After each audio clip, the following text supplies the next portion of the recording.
Good evening, everyone. Welcome to Joe and Ro Talk Toastmasters, a podcast designed by Toastmasters for Toastmasters, friends, guests, anyone out there who's interested in communication, leadership, speech, and self development and growth. I welcome you all. I'm Joanne Joseph from Palawa Toastmasters Club, along with distinguished Toastmaster Ron Billy Moria from Karga Toastmaster Club. And we are doing tonight a conversation on leadership. It's season 2, episode 8, Lead to Serve. And for the past 7 episodes, we have been talking about leadership. But tonight it's something special because we are going to talk about a concept that not many people actually align or connect with leadership. We are going to talk about creativity. What is creativity? Is creativity important for leadership? Is creativity a necessary tool for leadership, or is it a luxury that only the top leaders have? To talk about this and more, we have someone very interesting and special tonight with us. He is a Toastmasters, of course, and he has been a Toastmaster since 2008. In the past, he has been the president of Bombay Toastmasters Club. He has been an area director. He has been the conference chair of Oration 2015.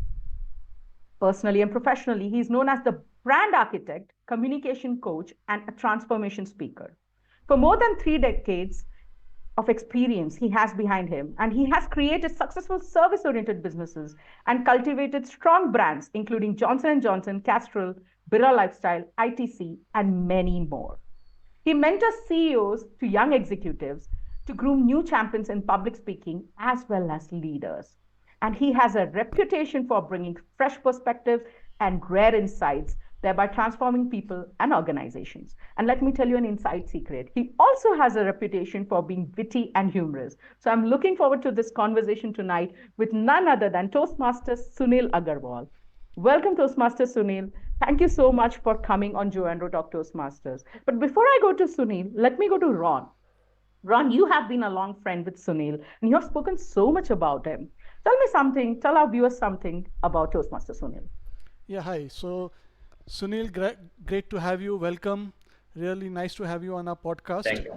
Sunil and I go way, way back. Actually, we go even further than Toastmasters. Sunil actually used to be my client in business long before I joined Toastmasters. And many years later, we met in Toastmasters, and I was like, "What are you doing here?" And he's like, "What are you doing here?" So we kind of rekindled our friendship, and over the years, we've been good friends, and we've kind of had a good rapport. I've learned a lot from him. Sunil, I believe, is one of the most creative persons, most interesting persons in Toastmasters. One thing when I thought of this podcast, I thought if it was we are going to talk about creativity, it has to be Sunil. Sunil also, for me, is one of the people who have organized one of the best district conferences, Oration in 2015, which I have attended. In fact, has set the bar so high. I have never seen any district conference achieve that kind of fun element, that kind of amazing level that he had set. I still remember Oration very, very fondly, and it was Sunil who was the brainchild behind the entire thing. So when it comes to creativity, when it comes to innovation, when it comes to leadership, when it comes to training, I think he's the best person to talk to. So, and when I started this podcast, I always had him in my mind to bring him as a guest. So Sunil, welcome. Thank you for doing this. Looking forward to an interesting conversation. Thank you so much. Yeah. Thank you, Ron. That was like really high praise. And I know you're not just saying this for podcast because you have already told me about this. You've spoken about Toastmaster Sunil and that oration conference and given me the background. And I'm looking forward to those snippets of creativity that Toastmaster Sunil has. But before we jump into creativity in leadership, let me just ask you, Toastmaster Sunil, why Toastmasters in 2008? What was the reason that you joined Toastmasters? Because someone of your talent and caliber, it's difficult for me to think that you joined Toastmasters just to increase or develop your communication skills. So, what was the reason back then? Thank you, John and Ron, for having me. And it's really a journey down memory lane to jog the memory, retrace the steps when I actually started. So, to be honest, I've had a not a very good start with Toastmasters because when I met a few people and I learned about the concept, I was not very sure whether it was for me because I didn't have any speaking engagements, nor did I think it was a skill that could be learned till that time. Now, what happened was I was part of an international network, and I became the country leader. And one of my jobs was to introduce international speakers. And in one of the sessions, when I introduced them, one of the friends who was also Toastmaster, he said, Sunil, time to join Toastmasters. And if you believe me or not, I just joined Toastmasters to learn the protocol, how to introduce speakers, how to hand them over the stage. And I thought I'll just learn this and quietly exit, little knowing that it will blend into my lifestyle for the last nearly so many, over a decade. So that's the inside story of what actually opened the doors of Toastmasters for me. Thank you. Thank you so much, Toastmaster Sunil. I'm really glad and grateful to your friend, whoever he is, who pointed you and pulled you into Toastmasters, because that has given us such a fabulous leader and communicator in our fraternity. Let me just ask you one thing. We are going to talk about creativity tonight. What is creativity according to you? Because creativity is such a vast ocean, right? It's really difficult to define creativity. So, according to you, Toastmaster Sunil, what is creativity? So there are three aspects. When things can be done, they can be done in an ordinary way. So ordinary is boring. Now you don't go to a restaurant to eat dal chawal. You want to eat something that tantalizes you, makes you want to go there. And that's where creativity comes in, where you want to do something beyond the ordinary. Sometimes creativity is needed when you find your back to the wall, because all the answers to life don't come so easy. And when you are forced to dig deep within yourself, when the answers are not so obvious, then the creativity comes in for finding alternate routes to find a solution which otherwise is not available. The third area is what leadership is all about, is finding ways to get people to work for the objective that you want to. Now, every leader has a task. He's answerable to somebody above him or her. But there will be many people who are just going through the motions. For them, it's just a job, or they're just doing a task. So the leader has to find creative ways to energize the people who are working alongside, or to make them find the same purpose or reason as he or she is wanting to. So for me, these are the three basic tenets where creativity comes into play for a leader. You mean to say that anything that is out of ordinary, anything that is out of norm, can be defined as creativity? It's not something that only artists or some special, geniuses who have this creative quotient. It's not something privy just to them. But any ordinary man, when he thinks out of the box and does anything out of the norm, that is creativity. Am I right? That's what you're trying to say. Yeah, you could just say hello, or you could say hello in a way that people want to talk to you. That's also creativity. You begin your speech, hello friends, thank you for having me here, or you start differently. That's also creativity. The whole job of communication, which is the spine and the edifice of a person, rests on creativity. Because if you begin in a very predictable way, if everything you answer is anticipated, then people fall asleep. And that's why children say they're bored of education. We are bored of education because there's no creativity. So if creativity comes in, people don't feel they're attending a class, they want to attend the class. So I feel every person has to have the eyes of creativity to start looking how to add a new flavor to something that's ordinary, to find ways to make ordinary conversations interesting, or to find ways to energize people, or to start looking for alternative ways for solutions that don't seem very apparent. So, Sunil, I know as you as a very creative person, everything you approach with a very unique way of looking at things. So is that a natural thing, or is that something you've developed over time?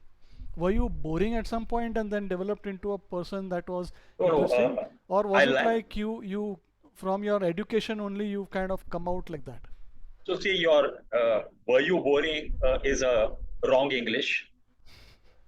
I'm still boring. So it's not a past tense, it's a present tense. So boring, as you know, we living in Mumbai know what boring is. Yes. Boring is what we do to drill the water out of, and boring means digging the same place again and again, expecting people to get interested. So boring, the pun is intended when you don't do things differently, you get bored because you may be creative the first time, but the next time it is expected of you. You have to again start different. If you do the same thing again it becomes boring because that creativity has a shelf life. It has a sell by date. You can't say I was creative. So creativity, as I said, is a lenses. Coming back to the question, somehow I was a very poor student and my academics were really bad, but I was always interested in communication.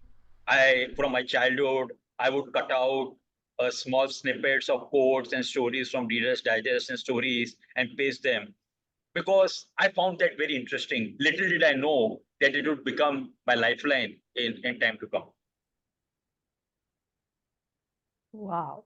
So you are like you're telling me you were not a great student. You were not a great what do you say witty person when you were a student or a teenager, but you have developed creativity because you know the value of creativity in life. Yeah, so initially, everything starts as a want before it becomes a part of you. So everybody who is a good speaker was bad at first. Both of you on my either side of the screen didn't jump out of the bed walking and running. You did fall a few times before you were able to walk on your 2 feet. And I feel that approach of being patient, of understanding that it's a skill. Even creativity is a skill. It's not, okay, some people may be naturally gifted, but naturally gifted, you only get a head start. If you don't water it, if you don't nourish it, if you don't develop it, it will become latent. On the other hand, somebody who's not naturally creative, by looking at things differently, creatively, can definitely develop that creative sense. Okay, very good point. You said that somebody who's not naturally creative, just by looking at things differently, he becomes creative. Now, this is a very good point. But can you give us some really, what do you say, to the point tips for someone who's not creative, especially in leadership? Because I personally feel leadership itself is so difficult for a lot of people, right? And then to add creativity to the leadership, you already answered why is it necessary? Because when your back is at the wall, or when you want to motivate people to get together and do the same thing or work for the same mission, creativity is a necessity. I get that point. But how does someone like me who's not creative become creative? So some tips for people like Now, I us. also want to add to that is Sunil rightly pointed out education does not encourage creativity, it encourages conformity. And not only that, it does not give people the self-confidence to be creative also, if I'm not wrong. So how does somebody who's come out of this education system and is being mentally trained constantly to just conform, break out of that mold? How does somebody break out of that?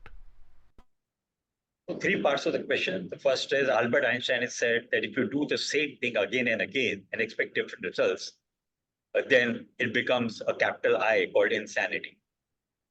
So you have the first step to change is acknowledging your limitations or your past. Like I acknowledged very early that I didn't like to mug up. Wherever there were subjects where I had to express myself, I came out well. But those were very few subjects. But 8, 9 out of other 90% of the subjects you had to mug up, whether they were equations or they were, and I was very bad at that.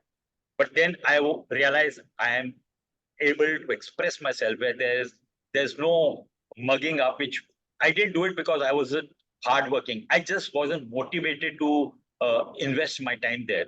So I rather invested that time in different things. Okay, so that is the background. Now coming to how do you develop by trying to do something out of the ordinary.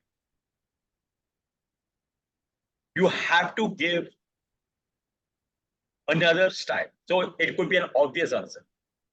Now you have guessed at home. What can I say? I'll have, sir, I have a starter, I have this. Okay, what can I do differently? Now, most of the people who are creative first started by putting on their creative cap because they wanted to do differently. And do differently, initially, they had to invest effort and time to be different than the ordinary. And gradually that develops into a skill. A family was looking for a place, and the father was so annoyed because wherever he went, he wouldn't be given a place because he had 6 children, and most were very skeptical that a family with 6 children would become a irritation. And everywhere he went, they said yes to him. But when he said he had 6 children, he used to be always denied. And he didn't know what to do. One day he asked his wife and his 5 children to go and wait for him in the graveyard as he looked to meet another prospect. And when he met the prospect, they asked him, everything looks fine. But by the way, what's your family like? He's saying, it's me and my son. He's saying, and my wife and my 5 children are in the graveyard. He's saying, oh, so sorry to hear. And he got that place. So that was, again, creativity for a good purpose. So his back was to the wall. And then he didn't want to lie as well. And so the leaders sometimes have to give some bad news to their people. Sometimes they know they have to get something unreasonable done as a leader because the situation demands, or there are some factors that have been, it could be in a company, it could be an organization. So either you can say, what can I do? Or you can say, okay, how can I make it work for me? That's why I told you the 3 basic. So sometimes like this guy's back was to the wall. Sometimes you want to make the right impression. So how do you introduce yourself? So I have been caught, Ron, and arrested on a flight when I just met a friend. Can you guess, Joanne? Imagine being arrested on a flight just with a greeting to a friend because I just said, hi, Jack. Come on, man.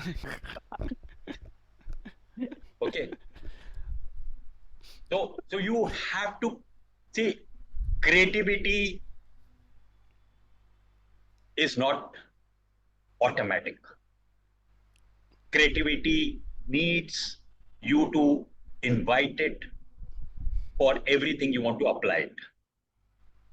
And gradually you will see it becomes much easier for it to come than a hostile guest that it appears initially.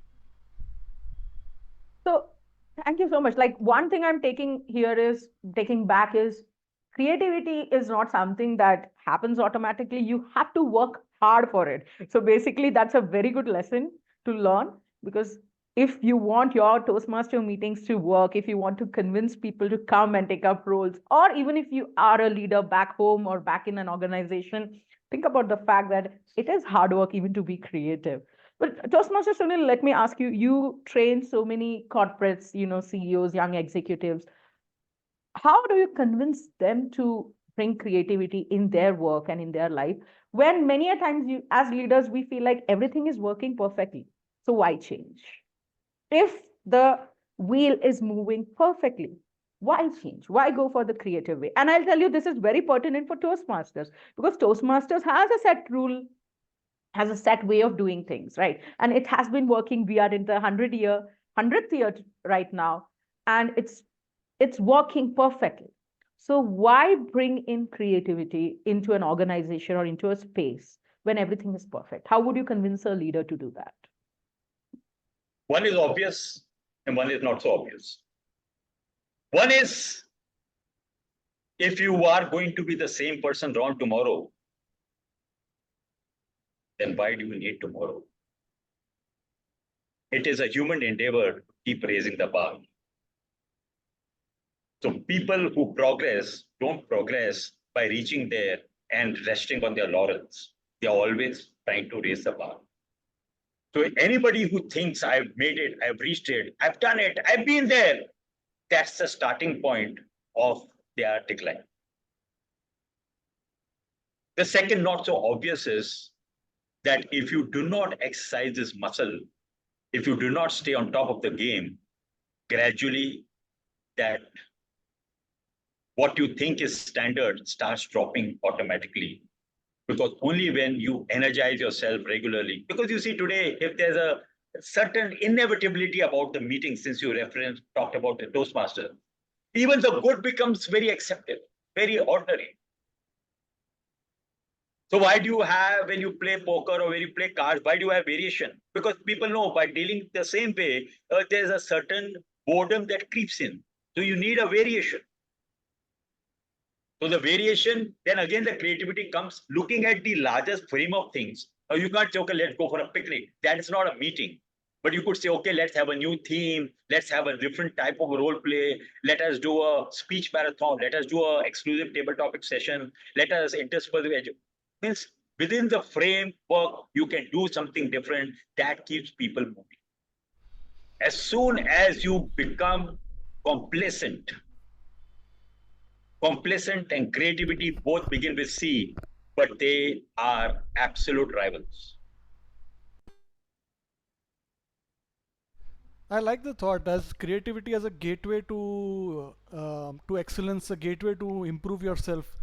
So I think if somebody is stuck in a certain role or stuck in a certain business or in any part of his life, I think creativity could be a good outlet to kind of progress. But Yeah, does it have to be creativity only in that yeah. in So that I'll give you an niche, or example. can I he? was when I Yeah. was a president, the sergeant in arms used to introduce me in a standard way. Hello, we have today our presiding officer.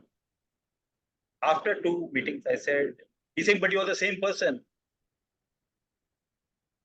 I said, have you asked me what has happened in the last couple of weeks? Is there anything new that has happened? Have you asked me about an aspect that you haven't covered? Because I said there are so many aspects. There could be you just run a marathon, it could be you've just recovered, or you've had a promotion, or you participated somewhere. There, and every time you just need one spark to introduce somebody. And that was a transformed sergeant in arms after that. So the question that Joan asked, you can take the horse to the well, but the thirst has to come from within.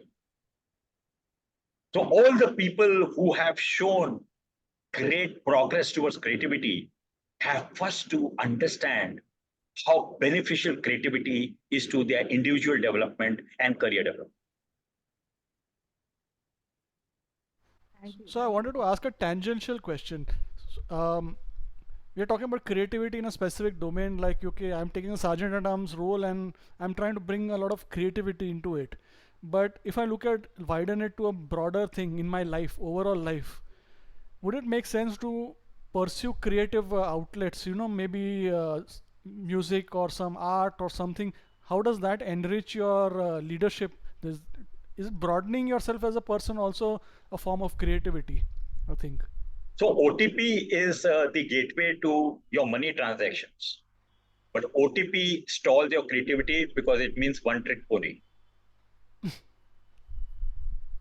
So elaborate on that. You need to elaborate on that. I didn't. So one trick pony means you've learned one thing and that becomes your mantra. Okay.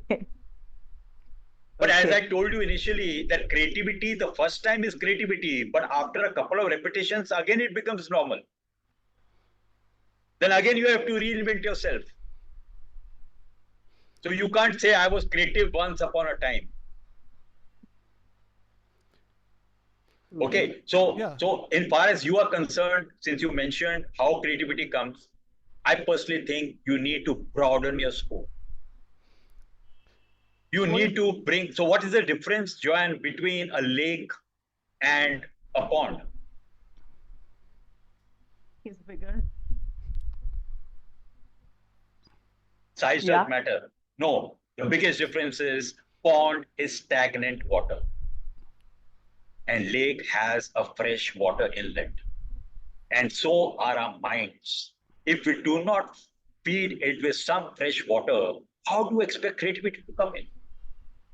Today, you may read a book, you may come across a line, you may come across a story, you may cross a one line, which helps you introduce somebody or add a splash in your new next speech or your conversation. You may hear a song which makes you refer it in the next meeting and see if you can connect it. You may read a book, you may watch a serial. Anything that you see, at least that becomes a curdling to make a new bowl of curd. True. So to answer Ron's question, so you do agree that you need to broaden your horizon and get into hobbies like music and arts or anything that. See, hobbies is a very serious word. On an elementary word, say like for example, if you read the same genre of books, how do you expect something fresh to come in? Oh, wow, interesting. Yeah, true. So if you're reading fiction, sometimes you need to read non-fiction. If you're reading non-fiction all the times, sometimes you need to read fiction. Sometimes you need to read stories. Sometimes you need to read light humor. Sometimes you need to read about some history. So here's a very important point. It's not part of the conversation, but I'll tell you. There are three ways you consume. One is you browse. Like you read a book, you just browse. Like, you go through the morning papers or you go through a book, you just browse. You have an idea. Now, browse means you have an idea when somebody asks you something, you say, I read about it. You are aware. But you can't still talk about it. The second is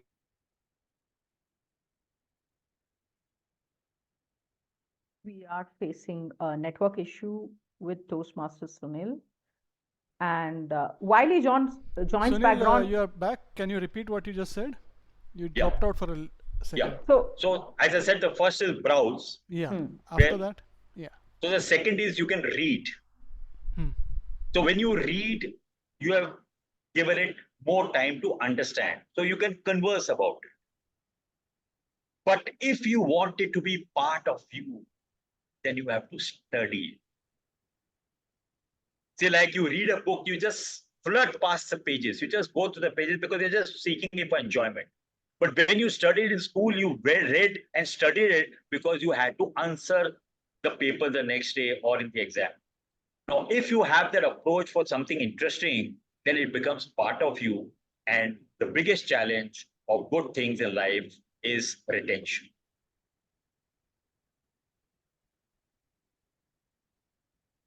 So the creativity starts by building the right foundation for creativity to be available at the right time. Oh, wow. That's such a deep, I'll tell you, that's such a deep thought you've said. Like if you remove the word creativity and think about it, anything if you want to do differently in life, which is creativity, for that to happen, you're saying you need to actually build a foundation where you have a resource from which you can pick out things at the right point of time. Am I right? Am I interpreting it the right way? Joel, when you do a transfer from a bank account, there have to be funds in it first. Yeah. Very interesting. So this is a very interesting point to all viewers. Because so this is a basic problem with people. They are expecting to come out when they are bankrupt. Interesting. Yeah, so I was taking a session on table topics a few days back, and people kept asking me, how do I perform on stage? How do I, they're basically talking about what to do in those 2 minutes on stage. But to be a good table topic speaker is what exactly Sunil is saying. You need to be reading, you need to have a backlog of stories and anecdotes, and you need to be a multi-dimensional person. Otherwise, what will you do on stage and go on stage and do? There's nothing in there to use. So let me tell you my version of a Toastmaster champion. will be like a beauty pageant. Somebody who looks good in a formal, looks good in traditional, and looks good in a swimsuit as well. You cannot by heart a speech and come and deliver synthetically that you have memorized and expect to win a championship when you can't speak for 2 minutes on a topic given to you. So a real speaker would be one who's equally adept at preparing a speech as well as speaking impromptu, because you can't give an answer always in the future. You have to always give the answers in the present. Wow, that's such a deep point. And I'll tell you, I'm thinking about it because as leaders, many times we say, "Arey, koi idea nahi aa raha. I'm not having an idea. There's nothing out of the box I can think about." But rarely do we think that we have to build the foundations, we have to do the work way before, years before, So thinking tell about me, that point. Joel, you must be having an academic background.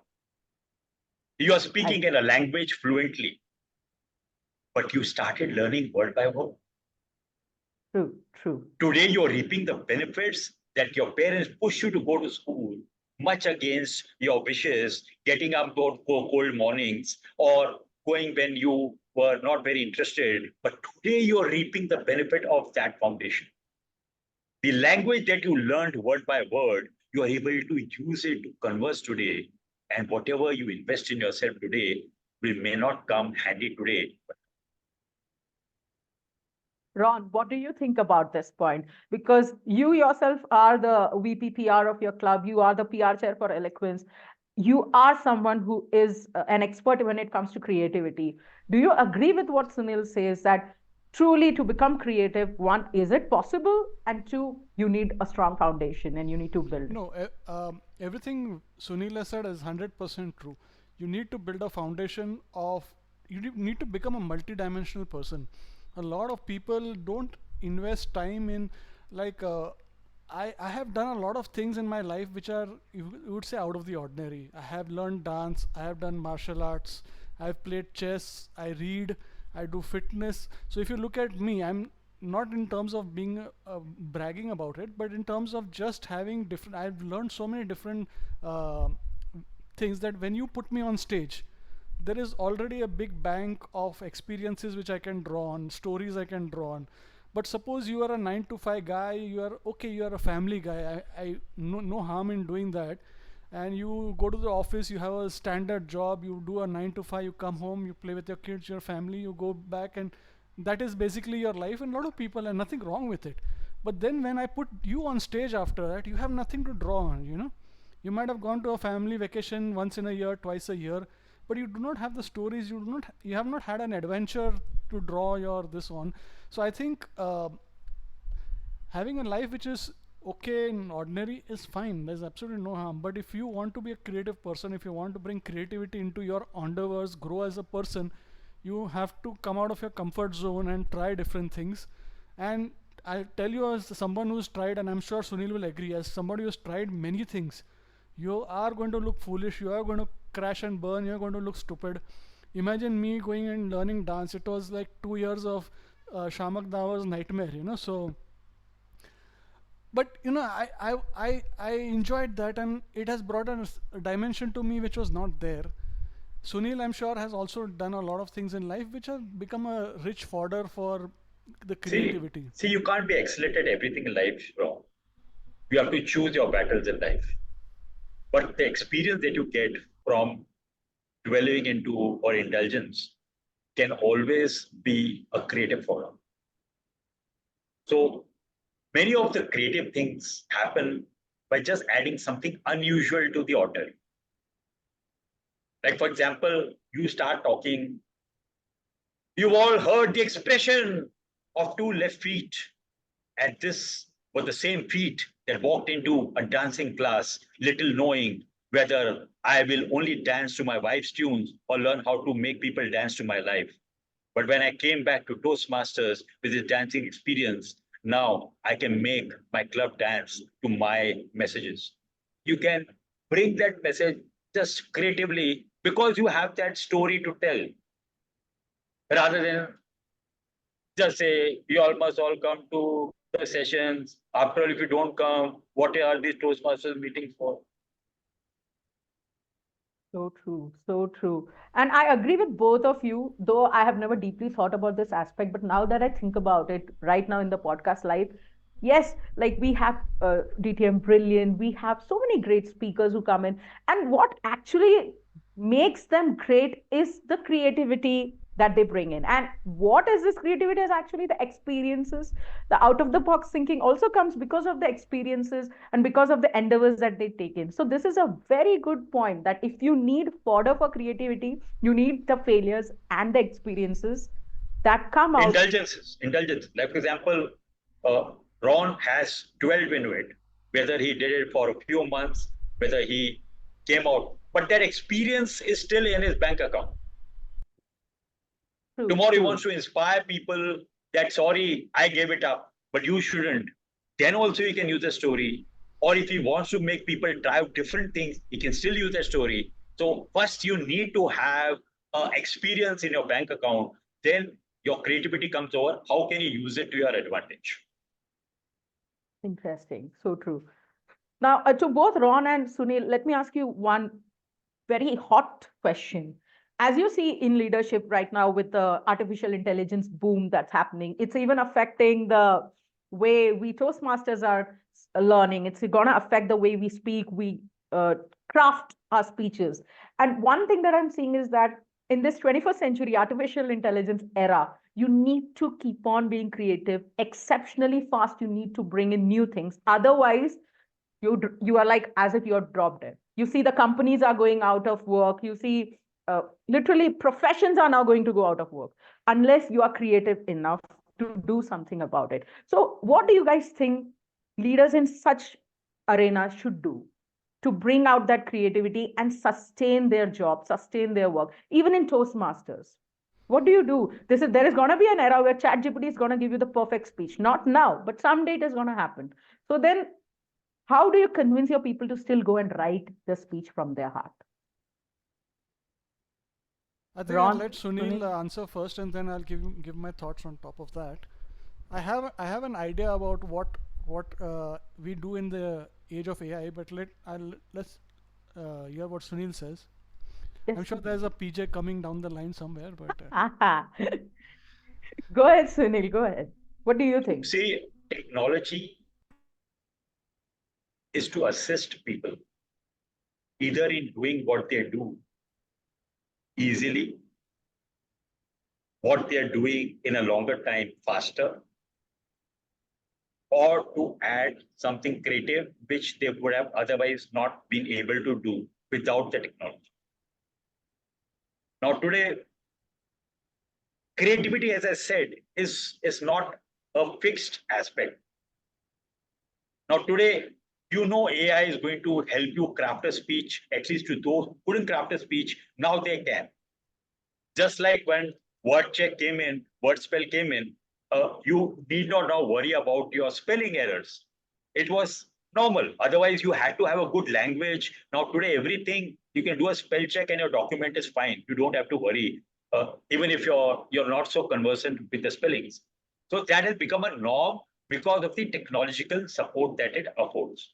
Similarly, with the AI now, people who didn't know how to begin, didn't know how to craft, at least they've got a lead start. But then again, if you have to stand out, you will have to do what others are doing different from what others are doing.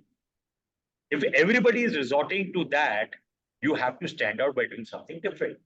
At the same time, doesn't mean you don't use technology. Now, today, if you still want to use your mind to do the calculations and not use a calculator, then you are just putting work hard rather than work smart.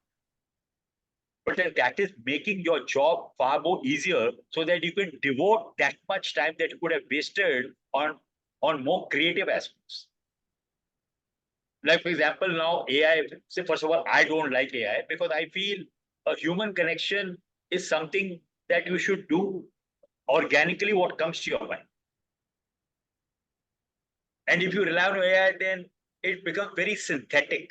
And at some stage is very evident that it's not you're speaking. In fact, I subscribe that you must always speak extempore.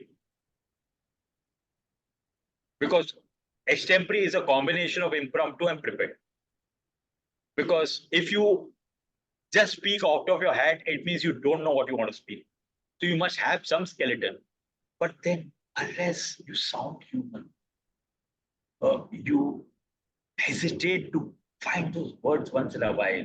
If you, that makes people know it's done right now rather than a well crafted, well rehearsed, memorized speech, which starts making you look like a newsreader reading from a ticker or something rather than human. So every phase of technology will keep on making something that, see, today now I come from the world of designing. You are also in design. Earlier, you needed to know design. Today, you can go to Canva, it gives you a ready template, it gives you the fonts, automatically centralized, left aligned. So anybody can design. Otherwise, earlier, before we had technology, it was so much challenge to get it right, centralized, left aligned, get the fonts. Now that is a no brainer. So now the creativity is how much better you can go because this is now obvious to everybody. So in the time to come, whatever becomes obvious will need new challenges of creativity to make it stand. Yeah, so Sunil, that Ron, over Sunil to makes some you. very good points. My thing on the creativity and AI is comes from a very different perspective because I am a serious chess player. And if you are a serious chess player, for you AI would not be a new thing. We've had AI in chess for donkey's years. In fact, you can say AI was born with a lot because of chess. And today we have engines which are mind-bogglingly fast. No human player can even come close. I mean, Gary Kasparov versus Deep Blue was the last time the computers challenged them. But today, uh, chess players enhance their creativity using the engines, right? So if you go and look at Magnus Carlsen or any of those amazing chess players on the board, they are super creative. But coming back to Sunil's point, they have used these engines to feed their mind with a lot of different variations and ideas and possibilities. But when they are playing on the board, of course, no computers are allowed when they're playing an opponent. It's illegal to have any kind of computer support. That's where the creativity comes in. But their creativity is enhanced because they have these AI engines supporting them. Now, if you compare a Magnus Carlsen of today, a champion of today, with somebody like Morphy who played 100 years ago the chess, they were also creative, but the possibilities for them were not as broad and available as the champions of today have. So Gary Kasparov is the one who always is promoting this concept of uh, AI and human partnership, not one replacing the other, not one. So if you combine the best aspects, you combine the best aspects of your brain and the best aspects of what an AI can give you, and the end product can be much more creative. Like Sunil gave the this of Canva. Like I use Canva and say a master designer use Canva. We both have access to the same tools. What is the difference? Creativity that they are bringing on top of their tool of the tool, and where does that creativity come from? The experience that they had. They must have made some really crappy designs over the years and learned from them, brought the creativity in. Canva, AI, they are just tools. I think it can be a very good partnership, and we really don't need to worry so much about AI replacing us and replacing this and all that fear mongering that is there. Creative people never fear technology, nor do they fear change. Wow, what a mantra you gave, Sunil, at the end. Creative people do not fear technology and obviously do not fear change. I think change is a fodder for creativity, right? Like that is the fire. So it's already 8:46. We Let's have take people, questions. we Yeah. have we have people live with us right now. If you guys have any question for Sunil or Ron for that matter regarding creativity in leadership, please put your questions in the chat box right now and we will address them as we go on. 15 minutes more. So much I need to ask you. Toastmaster Sunil, my question to you is, you already told us how do you improve the creativity quotient by becoming a multidimensional person. Basically, that's the answer, right? You dabble into different aspects of life, you dabble into different things, get the experience, and that's how you build creativity. But it's so difficult to convince people to accept your creative ideas? Now, you have brought in the creativity. I have a very interesting, what do you say, concept that I want to implement, say, in my club. And I'm taking the club as an example because majority of us are Toastmasters here. And majority of our viewers are going to be Toastmasters and speakers. So I want to implement something. I have a very interesting idea, out of box idea. But majority of people are not going to be okay with that, right? Like, because people don't like change. People don't like to put in efforts. And it's very difficult to convince people to accept a creative or interesting idea. So, in such cases, what do you do as a leader? How do you convince people to get on board with your creative ideas? Sunil, and then Ron, maybe you can also address the same. You've always heard a cliche term, lead by example.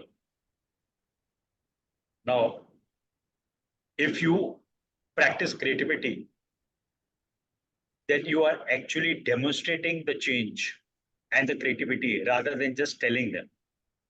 Because lessons in life, Ron, are never taught. They're always caught. So if the leader is practicing what they are preaching, then it becomes an automatic advertisement. The B part is, since you mentioned Toastmasters, it's about culture.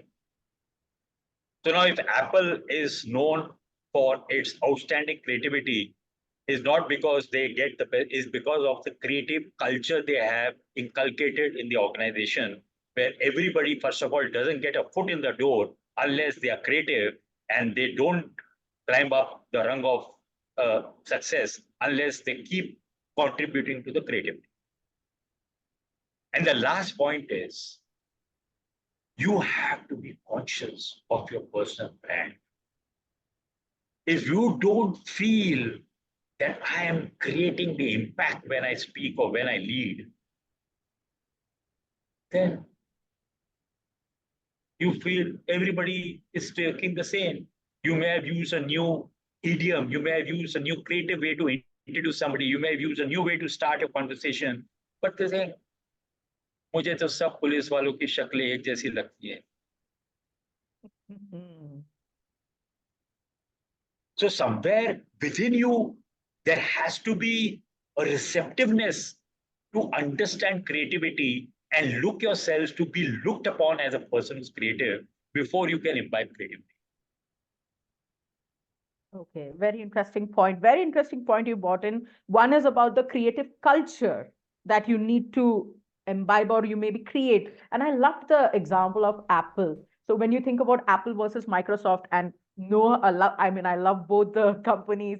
Disclaimer, I use both products in some way or the other, and both are good in their own space. But you're right, Apple is known to be creative, and that is their benchmark and branding. And Microsoft is known to be the most safe and functioning.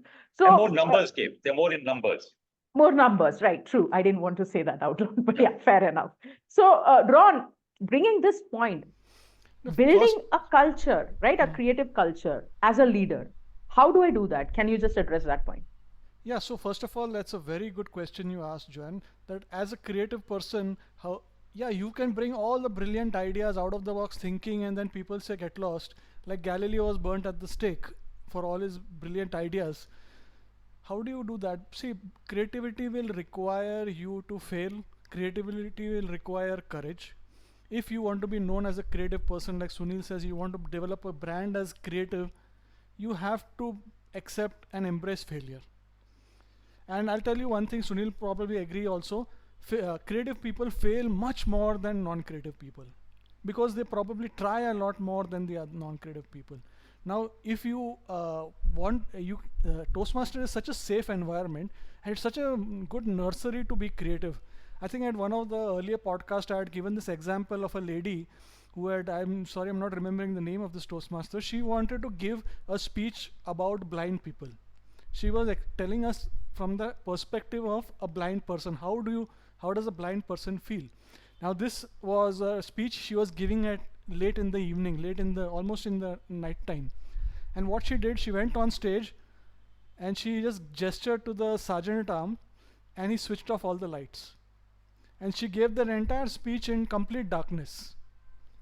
Now imagine that little bit of creativity, that little bit of risks she took, enhanced that speech multifold, because when she's talking about blind people and we literally can't see anything in the dark, imagine the impact we had on our listening. And this, what was the creativity? Just a small Switching off.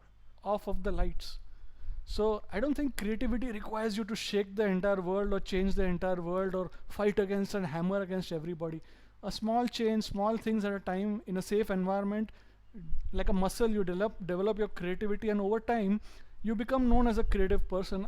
In Toastmasters, I have a very weird reputation. I am also known as creative, and I'm also known to be kind of crazy as at the same time, and I embrace both things because I have tried a lot of things and I failed. I know for a fact Sunil has tried a lot of things and failed at Toastmasters, and some of his were really hilarious failures, but he is a person who never shies away from having fun, trying out new things, which is why we have invited him on this podcast, because he has taken risks. Some have paid off, some haven't, and we kind of respect him for his creativity. You have to be courageous, you have to take risks. The stones are a part of your life, but all stones can't be milestones. Some of them are stepping stones. Yeah, and some of them may be stones thrown at you, and you need So to that's be what I'm saying. Stones courageous. will be thrown. But you have to be knowing that, see, Rome wasn't built in a day. But when it was being made, it looked pretty ugly. Wow. Interesting. I love the quotes that you're throwing in Toastmasters, Sunil. Those are No, like but you reminded me, I also tried this trick Ron once by closing the lights. didn't But work. when the lights were put on, I was the only one in the room. Oh, now that's a joke. Okay. So sometimes it can be dangerous, So. Wow. Like I'm seeing those hilarious snippets of Oh from yeah, the you Toastmaster have Sunil. you have no I'm idea, sure Jay. you're curbing your wit right now for this podcast. I'm sure about that. And I hope, to meet you someday in person and then get into all the jokes and all those humor out of you. But what an interesting conversation we had today. We just have 5 minutes to wrap up. And that's so sad because I feel like we are just burning that tinder, just like kindling it. So much more to talk about. We had just touched the surface. One last question I need to ask this in one word or one sentence. How do I create a creative culture in my company, organization, or Toastmasters Club? One sentence, one breath. Can Sunil and Ron, both of you, give us some idea about that? Do you guys need like a minute to think? We don't have a minute, No. maybe So 30 the thing seconds. is, see, a culture is not a point. It is a process. You can't say switch on culture, switch off culture. It's not an on-off switch. So culture starts, develops, evolves before it becomes part of the water you live in.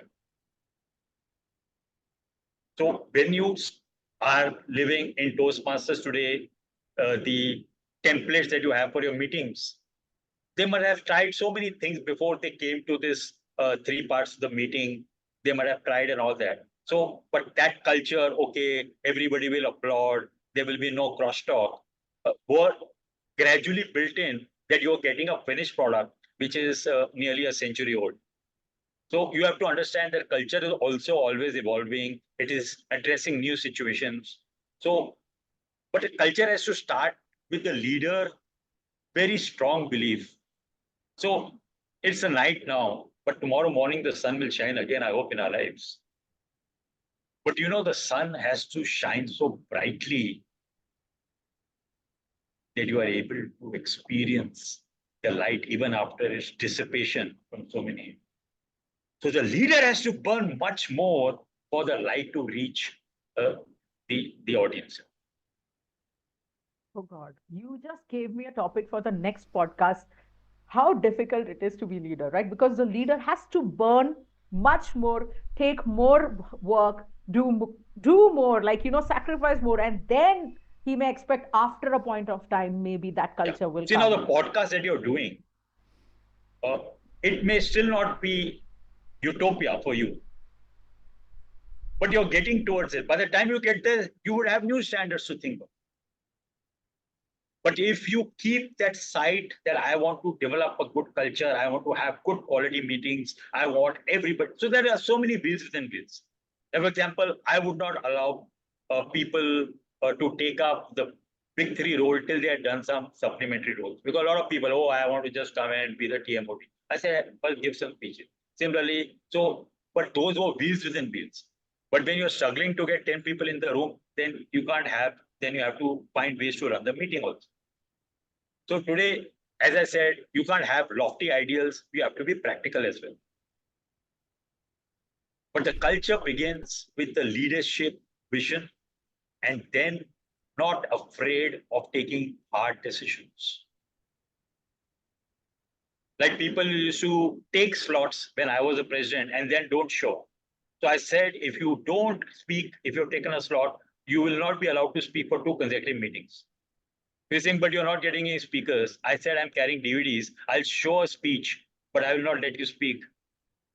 Then they got the message that so you have to take some hard decisions. Wow. Thank you. Thank you so much, Sunil. What about you, Ron? How do I develop a culture? My simple answer would be, when somebody is being creative in the club, encourage and support them. See, when a guest comes to the club and he sits to the first meeting or as a guest, he is looking around, he is seeing what is allowed, what is not allowed. What do people laugh on, what do people don't laugh on. They are trying to kind of gauge the culture of the club. Now when they see somebody go on stage, do something creative, maybe not do it perfectly, but everybody's clapping and saying, wow, what, that was fun, good job. Immediately the people know that you have permission to be creative here, you can experiment, you can try.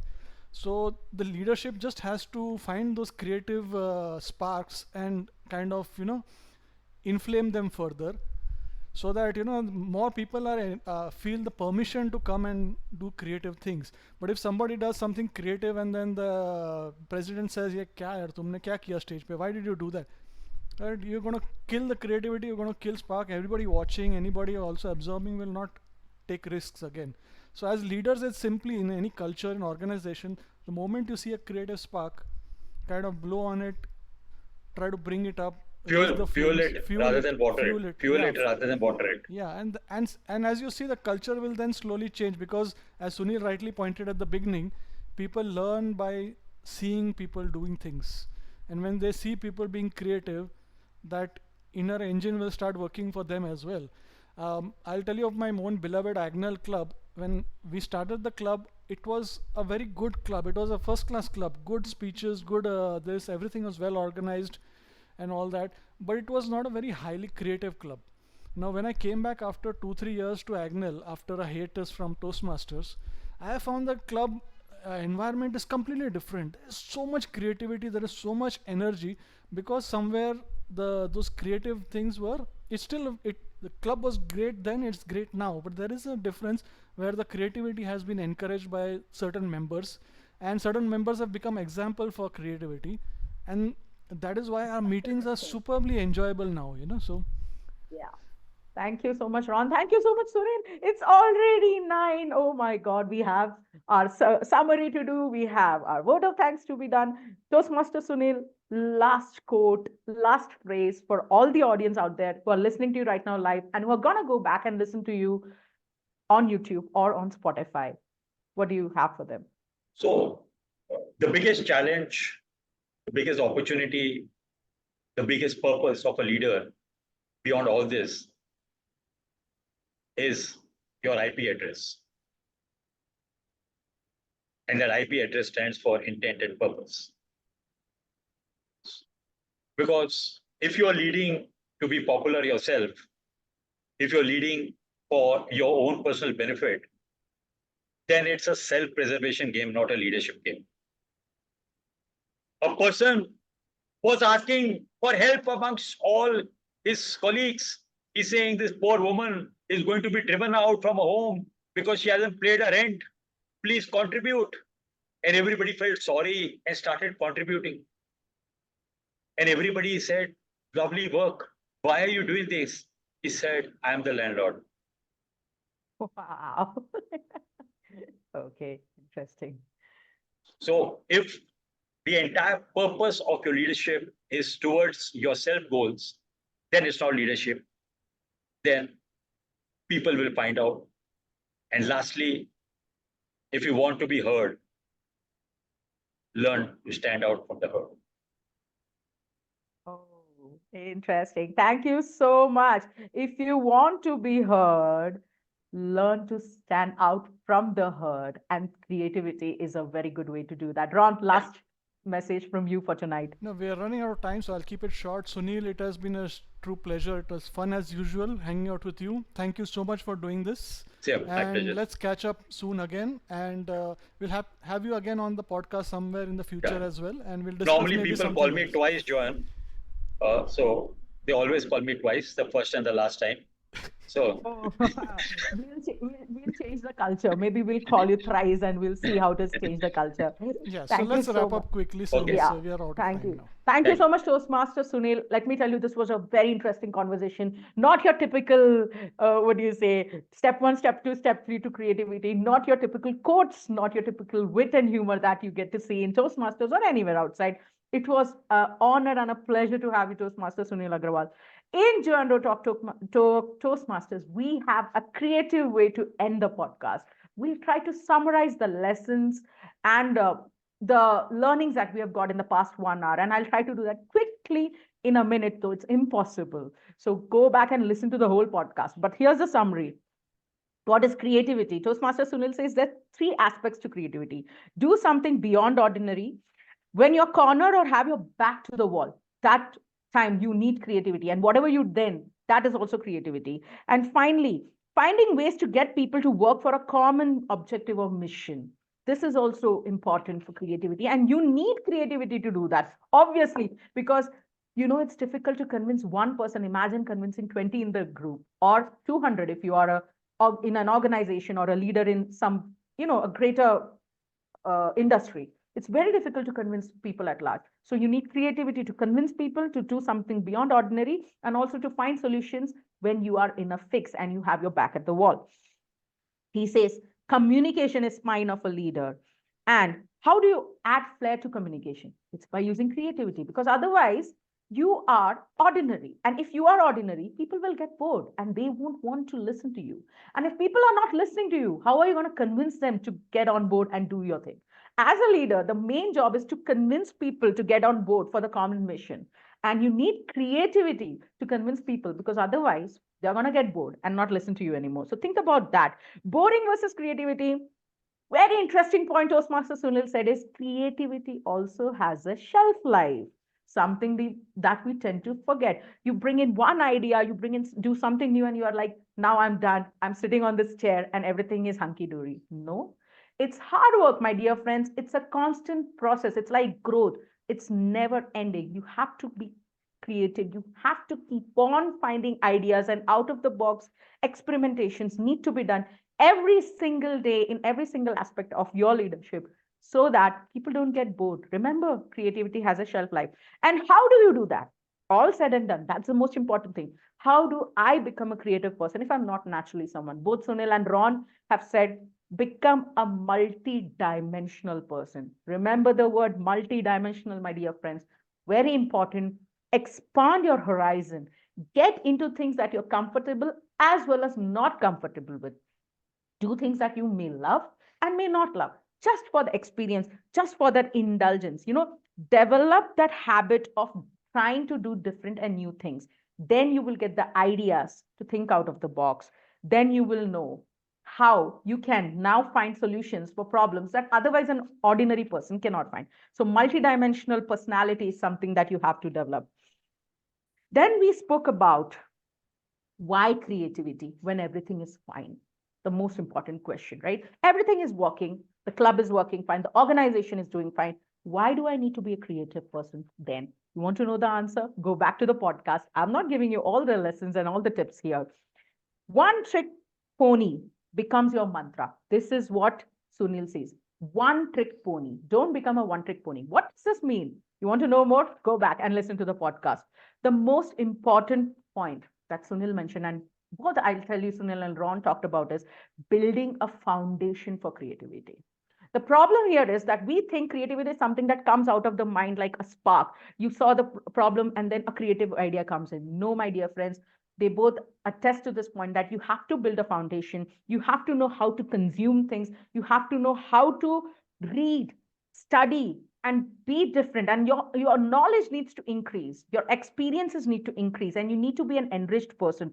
Then and only then you can build the foundation to be creative whenever that is necessary. A very interesting quote by Sunil. He said, you can't access money from the bank if you're bankrupt. You need funds for that. What does this mean and how does this relate to creative leader? Go back to the podcast and you'll know the answer to that. AI human partnership, we had a very interesting discussion because artificial intelligence is now on top of everybody's mind, even Toastmasters leaders. How is AI going to change things for leaders? How is AI going to change things for speakers? And where does creativity play a role with AI human partnership? You want to know more? Again, go back to the podcast. I cannot give you all the lessons here, right? The most important point. How do you convince people to take your creative ideas? All said and done, fine, I'll become a multidimensional person. I'll come out with my creative ideas. But how do I convince people? Sunil says, number one, lead by example. He says, lessons in life are never taught, but always got. So don't try to teach people to be creative. You just become creative and lead by example, and they will catch it when it's being done. Second most important thing he said is build a creative culture. Now, how do you build a creative culture? That's a very interesting question. Go back to the podcast and you'll know the details of how actually you can build a creative culture. We also had a discussion about Apple versus Microsoft. To know the tips and tricks, go back to the podcast and listen to it. One thing you have to remember, my dear friends, creative people fail much more and they go through a lot more challenges than non-creative people. So you need to have courage. Creativity is not like an intelligence. It's not about artistry. It's about having the courage to try to do new things and try to do different things, knowing that there is a very good chance you're going to fail, knowing that people may laugh at you, they may throw stones at you. And as Sunil says, it's okay because not all stones are milestones or stepping stones. Some stones are okay. It'll be thrown at you. Have the courage as a leader to take that stone on yourself. And that's where you become a creative leader. Finally, so much more we spoke about. We spoke about how to build a creative culture in the club, in an organization. All the details you will get back in the podcast. So do go back and listen to the podcast till the end to know how to develop a creative culture. In the end, Sunil says, all said and done, creativity is good, creativity is important. But end of the day, what is the intended purpose of a leader? That is the highest benchmark, and that is what matters. You can be the most creative person out there, but if your purpose is not for the greater good, if your purpose is not to serve your organization and people, then it doesn't matter. It won't work. So your mission, your vision, and your purpose is the core. Creativity is just something over and above. Thank you so much, Toastmaster Sunil. I tried to summarize 1+ hour of conversation into these few lessons. My dear friends, there's so much more in this podcast. Such an interesting conversation we had with Toastmaster Sunil. And of course, my co-host Ron, as usual, has had his snippets and ideas thrown into this conversation. Thank you so much. Learn more about creativity and leadership. Go back and listen to the podcast on YouTube as well as Spotify. Next, we will have a very interesting podcast session on, we are having it in a fortnight. I think it's on 22nd. And this is going 22nd. Thank you, Ron. And this is going to be a very interesting podcast. Let me tell you, I won't give you the secrets, but there are more than one guest. That's all I'm going to say. That's all I'm going to say. So stay tuned for 22nd night, 8 p.m. IST for a very interesting, more than 2 years podcast. Thank you so much. You have been a lovely audience. Bye. Keep on communicating, keep on talking, and keep on leading. Bye-bye. Thank you. Have a great day.